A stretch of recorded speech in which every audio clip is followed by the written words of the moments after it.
Chivo itself it's a major financial inclusion project for the government of El Salvador, right? This is a country where 70% of the country is unbanked. It's like dollars in your mattress. You're hiding your money somewhere. Only 30% of the population have bank accounts. But since launching, that application actually has more users and has supported more financial inclusivity and financial services in the country than any bank, and all the banks combined. Welcome to the Block Fuel Podcast, where we sit down and speak with thought leaders in the ever-changing world of digital assets. So sit back and relax, because another episode of the Block Fuel Podcast begins now. Ladies and gentlemen, welcome back to Block Fuel Podcast. We are here with Igor Telyatnikov, which I hopefully pronounced correctly, the CEO and founder of AlphaPoint. So we'll have you give obviously an overview of what you guys do, but very high level. It's a white label crypto marketplace software company, which is powering digital asset exchanges, brokerages, and wallets worldwide. So welcome to the Block Fuel Podcast, Igor. Excited to have you here on the Friday evening, early evening here.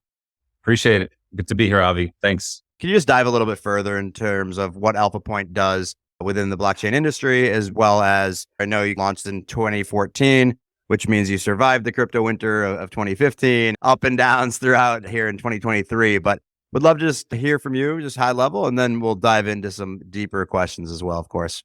Yeah, great. So AlphaPoint, as you mentioned, we've actually been around for over 10 years. We were founded in June of 2013. And we've done a lot of powering the industry quietly over those years. So we've actually powered over 150 different platforms. So these are exchanges, brokerages, wallets in over 50, it's actually 50 countries that we've had customers in. So we've had a lot of experience of those that are trying to bring crypto many times for the first time to their audiences. And our original mission was really to enable access to this asset class, enable access to the technology and innovation and financial inclusivity that it provides. And we do that by helping provide trusted, scalable, secure infrastructure, right? So people that want to launch a new business, they need the technology to power and run that business and all the administrative tools. And that's what we do day in, day out. So is a lot of that inherently customized, or are there templates for an exchange and then some extra customization on top of that? Or how does that work? Yeah, so we provide templates. Our first product, our slogan is exchange, the engine of exchange. So an exchange product was the first, right? So everything that you need, which included front-end templates, and some customers use those templates and just change their logo and their content and their bios and things like that, their color scheme, and others completely customize it, right? We provide the open source to the front end, and customers can take that in any direction. Early on, our customers were launching these brokerages and wallets in different countries. Many more use the templates. Now, a lot more is institutional customers, large banks that are integrating to their existing products. So they might have an existing stock trading app and they want to plug in crypto into that so they can use our technology to do that. They don't need our front ends for that. So there's some customization, but they're really driving off of our APIs there. Yeah. So I guess like taking a step back, 2014, things are slowly picking up and things are starting to pop up in the industry. Could you just maybe tell us like, what was your thought process on, hey, I believe in crypto like long-term, or I believe in Bitcoin as a like singular asset? What made you decide, hey, being an infrastructure player is the way that I can best bring my skills to this market?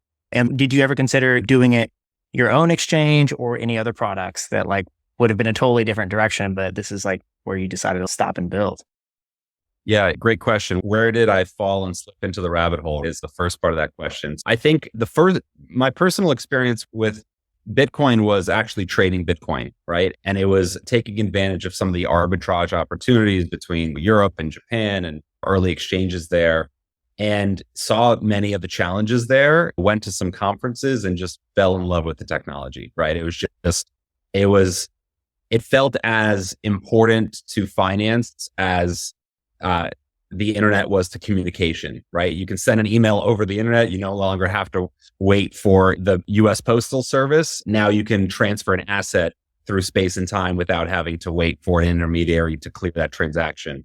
So that was just mind blowing what you could do with the technology. So that was really the first real interest to, okay, this is where I want to spend all of my time, right? And And then the technical founders of the company, they were building technology for capital markets, and they were building trading platforms integrated to the CME and for Deutsche Bank and major financial institutions, UBS.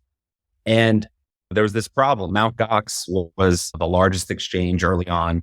And that was a pivot from Magic the Gathering exchange cards. It was not an institutional platform. It had a lot of issues. It was buggy. And so we had the technical knowledge and know-how of how to bring true infrastructure to the space. And there was initially an idea of running an exchange, right? There was even some discussion around that, but the core background of the team was technology, right? Building these systems, maintaining the systems, not the regulatory end user part, marketing side of the business, which is what our customers do, right? Our customers deal with the local regulatory, banking, customer service, marketing, and they rely on us for that back end, that core back end functionality, making sure that the system keeps running and the plumbing's good.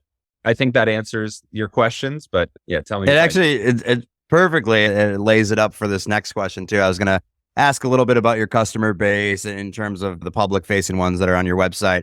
I believe it's pronounced Chivo, but the official Bitcoin wallet of El Salvador.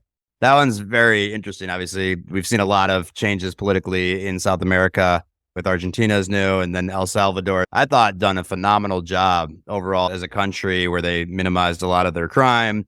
It's very exciting what they're doing now for businesses, offering a way to not necessarily have to pay taxes if they're a new company in El Salvador now coming up. So a lot of businesses are starting to move there. So this is super exciting and probably a very big testament to the technology. And I'm sure they didn't just do a handshake deal with you guys. I'm sure they looked at other companies as well. So could you highlight a little bit without people having to go to the website necessarily and checking the case study, but if you could just talk through that process a little bit. And you mentioned a piece on there where you're not necessarily responsible for the regulations as much as the companies themselves, but being a company, you're here based in the US, working with a company like country as El Salvador, if you could. Yeah, it's really a great project. Chivo actually stands for goat in Spanish, but in El Salvador, it means cool, right? It's the slang. But Chivo itself it's a major financial inclusion project for the government of El Salvador, right? This is a country where 70% of the country is unbanked. It's like dollars in your mattress, like you're hiding your money somewhere. Only 30% of the population have bank accounts. And since launching Chivo, and this today actually marks the 2-year anniversary where the AlphaPoint system went live on that application. So it's actually a big milestone for us today, which is exciting. But since launching, that application actually has more users and has supported more financial inclusivity and financial services in the country than any bank and all the banks combined. So it's really a major initiative, and it shows you how a country can leapfrog using technology from traditional rails and providing a very needed service. And what that project is, so initially this was announced in 2021 by the president, where they announced that Bitcoin was legal tender in the country. And then there were several months for that law to come into effect. And then they launched a wallet and an entire ecosystem. So there's ATMs for remittances in the US and in El Salvador. So you can cash in, cash out with Bitcoin and do remittances cross-border. There's also merchant services. So you can go to the major super selectors, is the biggest supermarket in the country. You can go there. You can pay with Chivo in dollars or Bitcoin. So it's just like PayPal. And this is a country where there is no PayPal, there is no Venmo, right? Things that we take for granted in the US and like how frictionless sending money to a friend or to a business is. This is actually the first application that made it that easy in the country. And AlphaPoint's kind of the heart of that system. We integrate different components, the ATMs, the merchant terminals.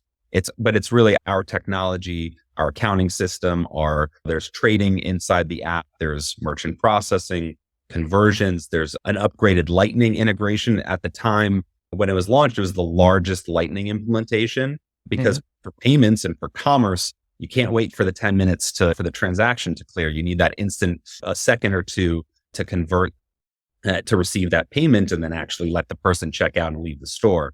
So it's really exciting to see that in action. I think when I got involved in Bitcoin and like the promise of it, it was for this kind of use case. It wasn't just speculating, is the price going to be 100,000 next year or 50,000? It was, how does this get used in day-to-day lives?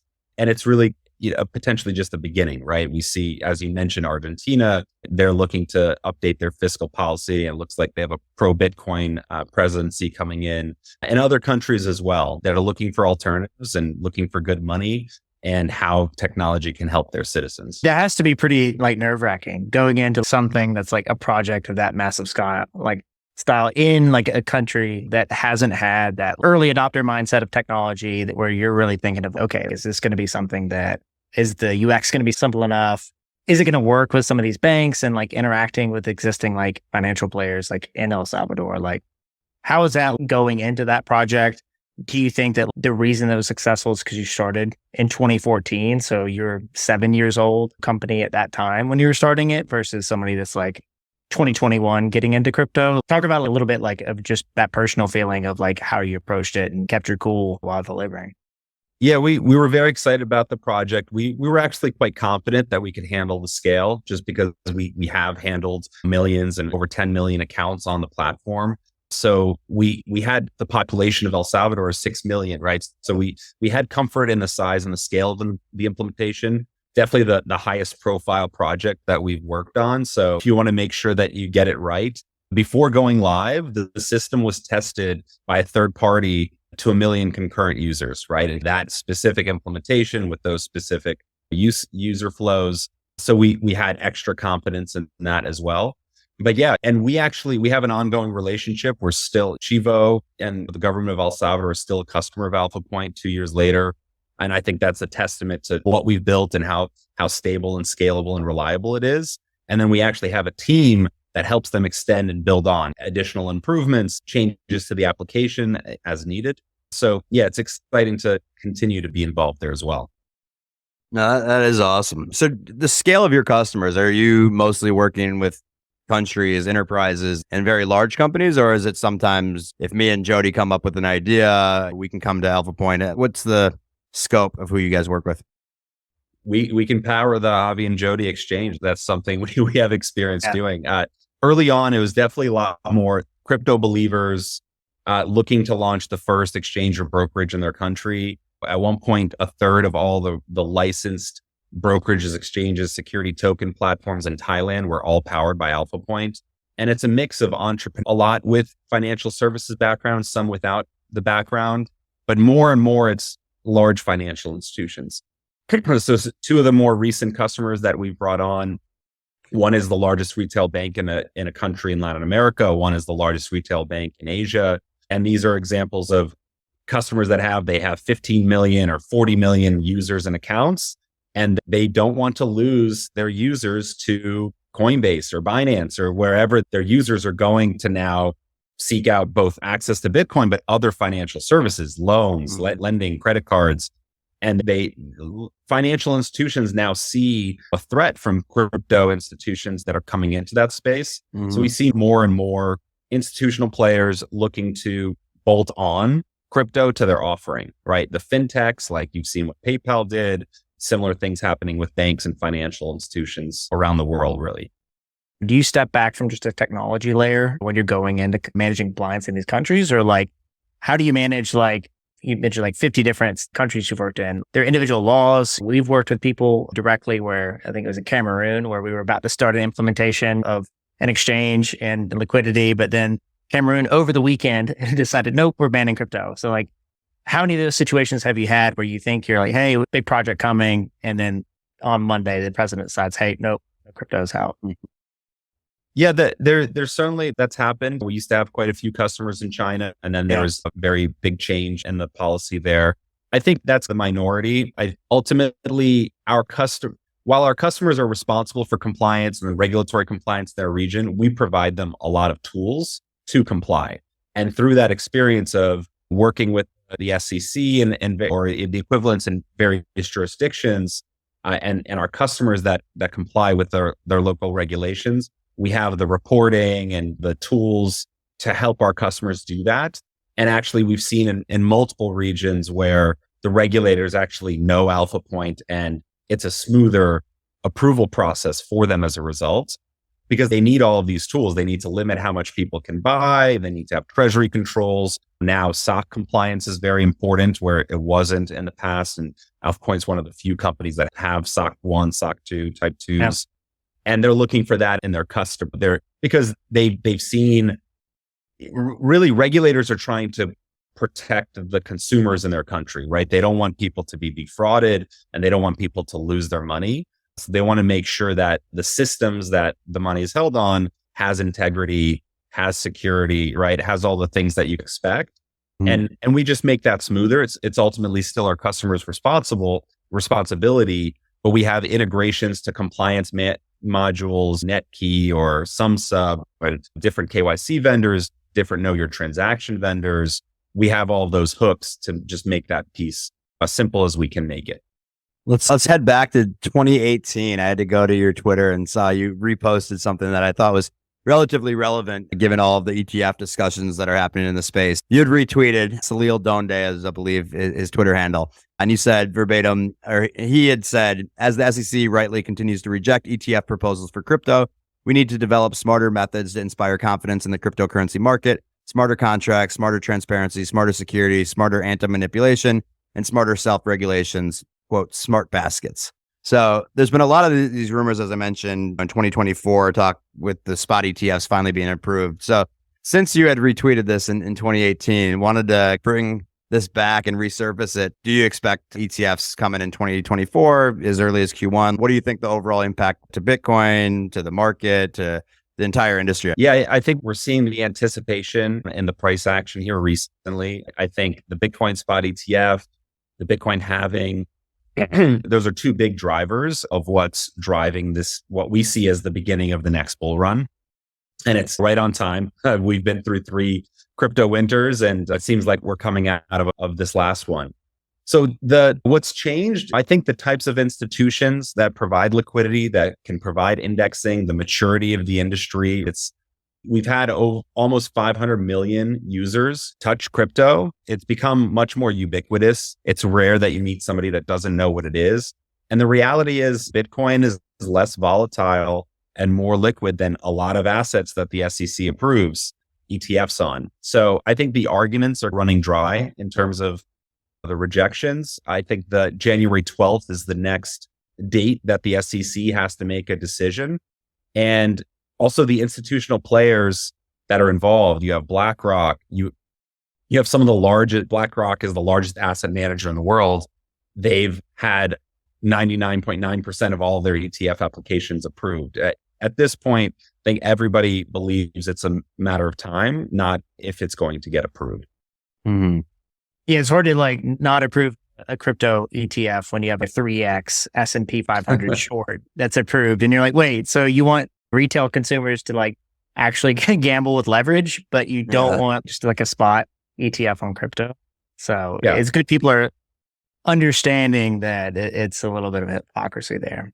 For sure. And ultimately your question around the impact of the spot ETF is, I think it's a surge of capital into the ecosystem, right? I think it buoys the price up.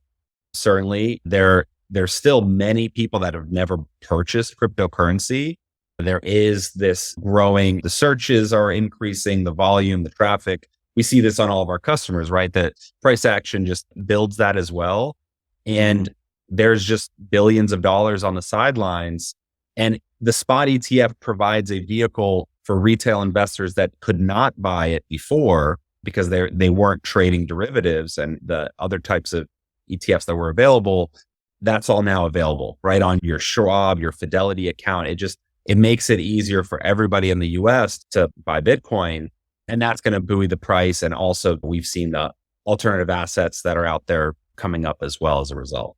So looking at Coinbase, I was just looking at the price of the stock. I can't believe it's up almost 350% on the year if you bought it January 1st, basically. So looking at that, Coinbase has fought a lot of legal battles. Obviously, I was looking at your client list. A lot is international, coming from our space as well. We had to work a lot international, saw a lot of flight out of the country, basically, for a lot of these businesses. Not necessarily give us the breakdown, but do you feel like this will also have some tailwinds then to push Congress to get other things through to allow more companies to start up here within the US then as well with the ETFs kind of being the anchor there? Yeah, look, the US, New York has been the financial hub of the world for a long time. And to keep it, you have to be involved in crypto and digital assets, right? And blockchain technology. It's such a fundamental piece of technology.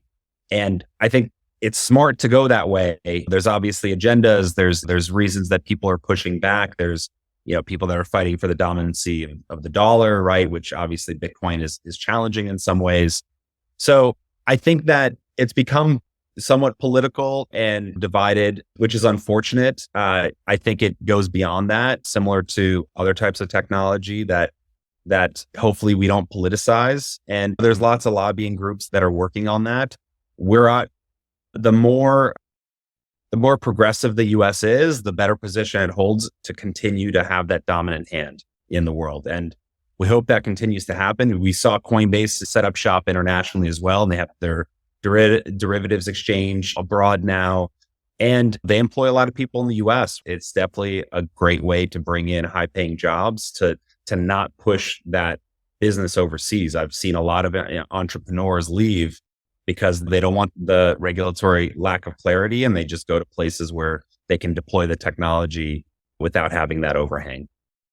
Yeah, I guess like from your position, getting in 2014, seeing a lot of changes, and there's a lot of like technological changes as well, is like, how do you pick and choose really from the feature set and feature requests that your customers have on which assets and technology you're supporting? So you mentioned Lightning, which is a huge boon for someone like El Salvador that's going to be very Bitcoin heavy, but how do you also manage your own workload of, okay, do I support all these individual meme coins? Do I support this really weird different one like IOTA or Nano or some of these that like pop up in 2017? Like, what's your thought process on core support for Bitcoin in like the top 10? Or do you support anything your customers knock on, like asking for?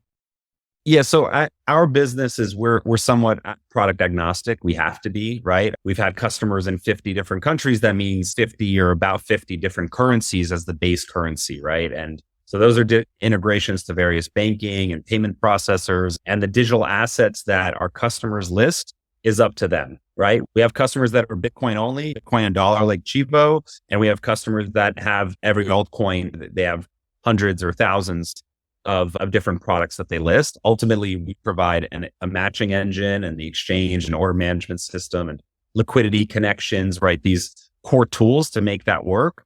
But we let our customers decide. And I think that's actually important as we have like RWA, real world assets coming on. We've powered a lot of those applications. We need to be agnostic to the type of assets that are being listed.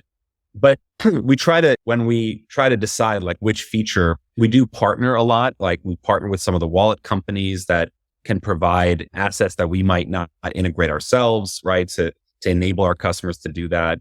We also have SDKs or software development kits that customers can add them themselves, right? That's how we deal with customization, is we make sure our core, the matching engine, the trading, the transactions, the accounting is all solid.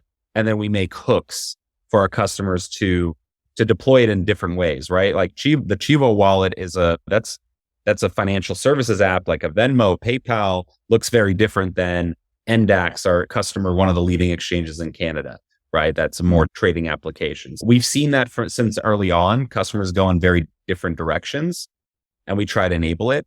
And what we do is we try to focus on the biggest, hardest problems, right? Let's tackle margin and futures and other types of problems that our customers can't like integrate easily themselves.